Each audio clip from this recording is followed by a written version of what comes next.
Welcome on in, WIP Daily. Joe Giglio with you. Appreciate everyone who subscribes, follows, listens, and of course watches our podcast here on the 94 WIP YouTube page. And leave a review, leave a rating where you listen to your podcast. Tucker and I will take those comments, take those questions, and bring them to a show coming up. Maybe a mailbag show's coming up. That feels like one we could do before the start of the season. And if this wasn't a big subject today, I certainly think it could have been one in a potential mailbag show, and that's the Eagles possibly trading for Colts running back Jonathan Taylor. So this story kind of has been bubbling for a while here as Taylor and the Colts it's a lot of drama. He wants a contract. They don't want to pay him. It's like every other star running back in the NFL these days. And it seemed like they were like, yeah, go find a trade. And they took that back. And now it's blown up as, ironically, the Colts are coming to Philadelphia right now. I mean, they're here as we talk and I do this podcast.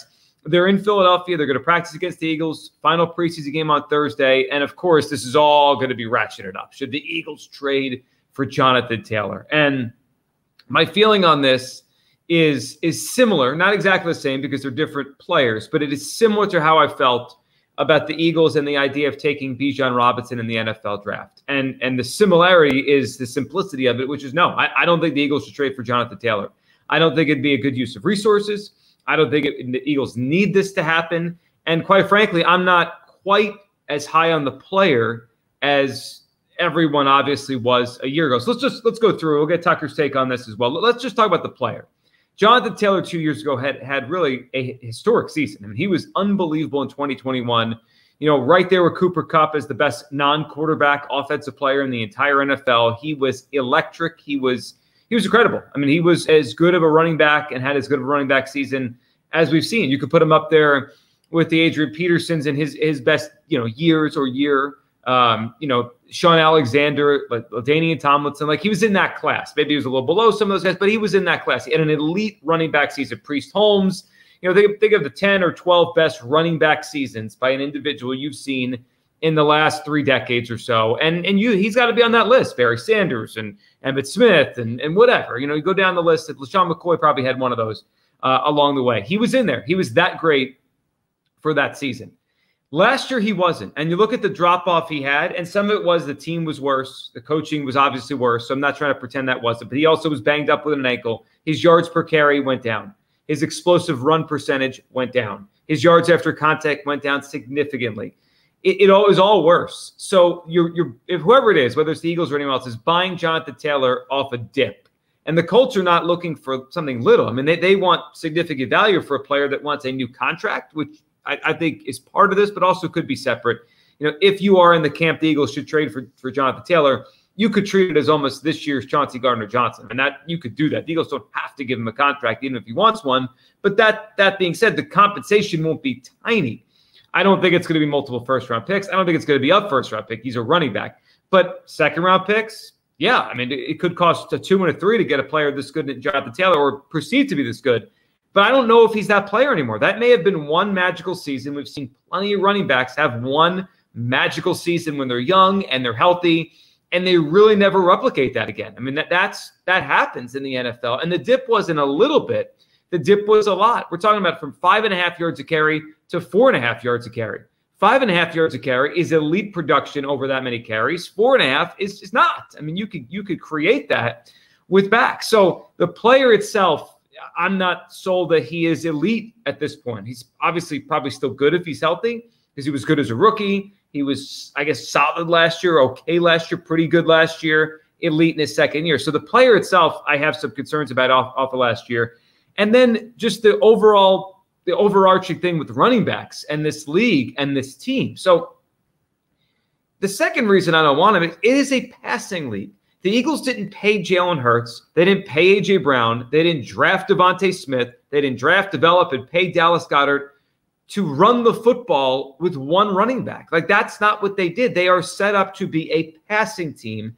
And yes, the last couple of years, they have been one of the best rushing teams in the NFL. But a lot of that is Jalen Hurts' rushing, not the product of one running back that this thing relies around. This is a passing team. Even if 2 years ago they were a running team, last year they evolved to a passing team. And I think we get skewed with numbers, and you could say, well, they passed this much percentage of time. They ran that percentage of time.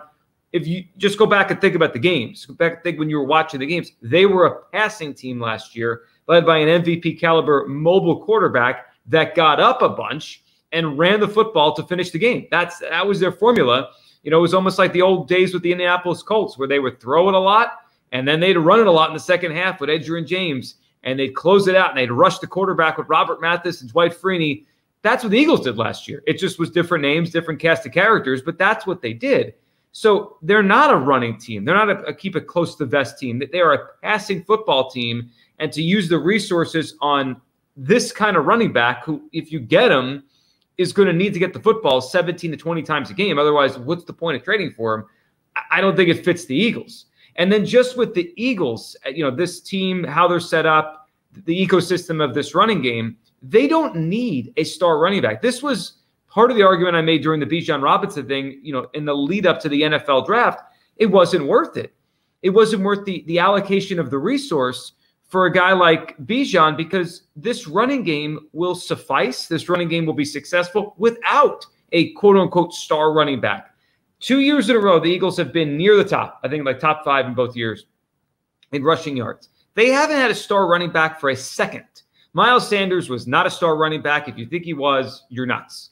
I mean, Tucker and I have been on that for a long time. Not a star running back. He's fine.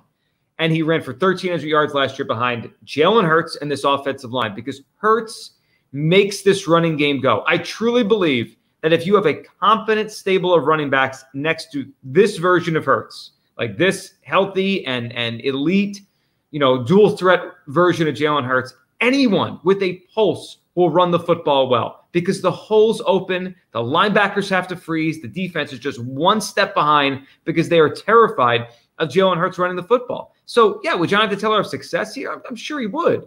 But what's the cost and what is the point of it? DeAndre Swift will have success here. If healthy, Rashad Penny will have success here. We just saw Kenny Gainwell lead the team in rushing on the way to the Super Bowl last year against, I would say a decent defense in the Giants and an excellent defense in the 49ers. He'll have success.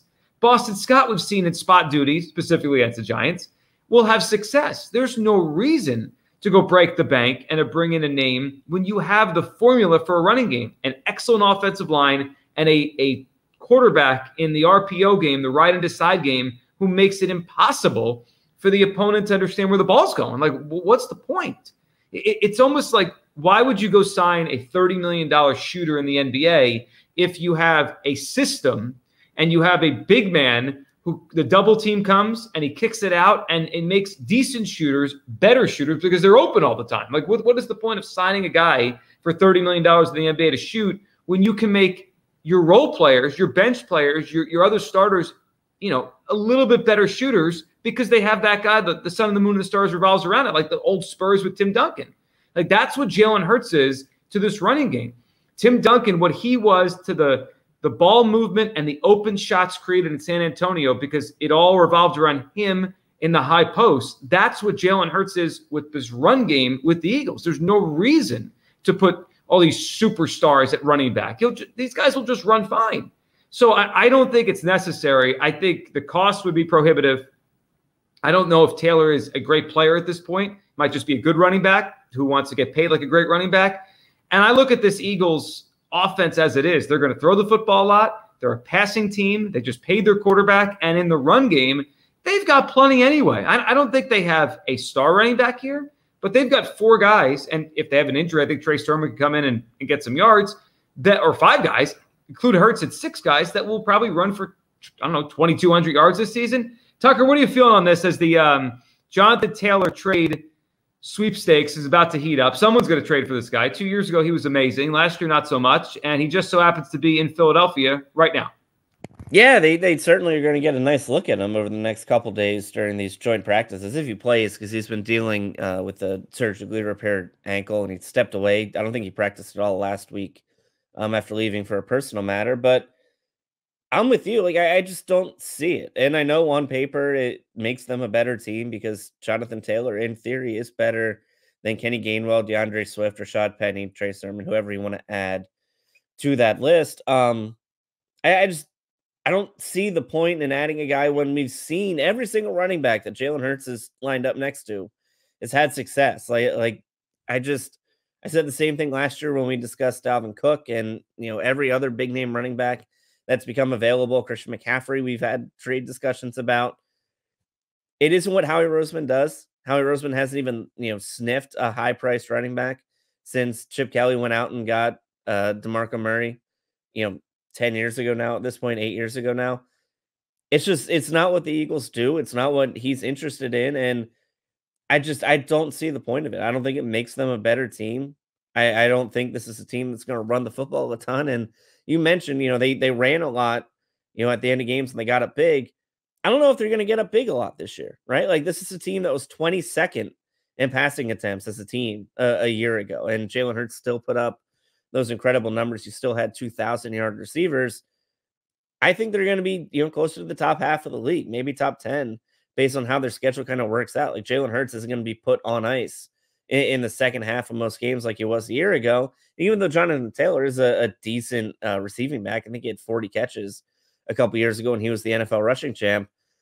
I don't see Howie Roseman or the Eagles saying, hey, here's a second-round pick, and we're going to give you $15 million a year, kid. Good luck. Yeah, I don't either. And it's a good point Tucker makes about the schedule. I mean, look at the Eagles games they have this year against Buffalo, against Kansas City, twice against Dallas, Seattle. I think Seattle's going to be good again. That's a tough game in Seattle in December. These are games that you're probably going to need to score in the upper 20s to win. It's probably not going to be the Eagles are up 10 or 14 in the fourth quarter where Hurts is on ice and it's just running the football, where in that case, Jonathan Taylor obviously would be a boost because he's a better running back at his best than the guys they have here, but it's just probably not going to be that kind of season. He's due for a contract after the year. So I don't think the price is going to be a giveaway.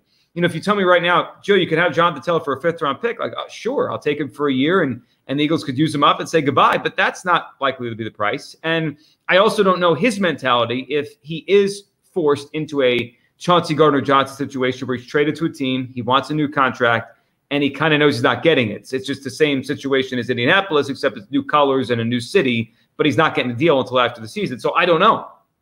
I don't know how he would feel. Last thing on this, and I think it's a small thing, but it could become a big thing for the Eagles as they think about allocating their resources. Howie Roseman had a quote a couple of years ago I thought it was really interesting, that every team in the NFL gets the same amount of resources to use. It's just a matter of how you use them, whether it's trade all your draft picks for one player, whether it's trade down in every round and accumulate more picks, whether it's trade up and try to get star players, whether it's sign expensive running backs, cheap running backs. Everyone gets the same amount of draft picks. Everyone gets the same amount of salary cap space. And it's just about how you move around the deck in your favor to build your team.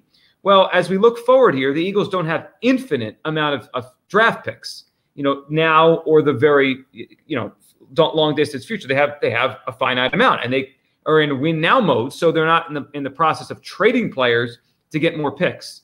And they also have a quarterback that, although his salary cap numbers stay pretty low, he's going to be more expensive as years go on, not less expensive. So draft picks are at a premium for them. And we don't know what this team looks like in late October. We don't. We're all excited now as the season's about to begin, and the Eagles look like one of the 2 or 3 best rosters probably across the entire NFL. But what happens in the middle of September or early October if they lose 2 or 3 impact players? What are they using to trade for a replacement if they use the assets, the draft picks, now on a running back? Like, there's a scenario where, and I hope this doesn't happen, Fletcher Cox goes down in week 1 and Jalen Carter goes down in week 3. Gone. The defensive tackle goes from what looks like a strength to Jordan Davis, who's obviously very green as a pass rusher, and Milton Williams, and very little else behind that. Well, guess what? Late October, the Rams are 1-6, and Aaron Donald's in the trade market. You know who's got to be at the top of the line for that player? The Philadelphia Eagles.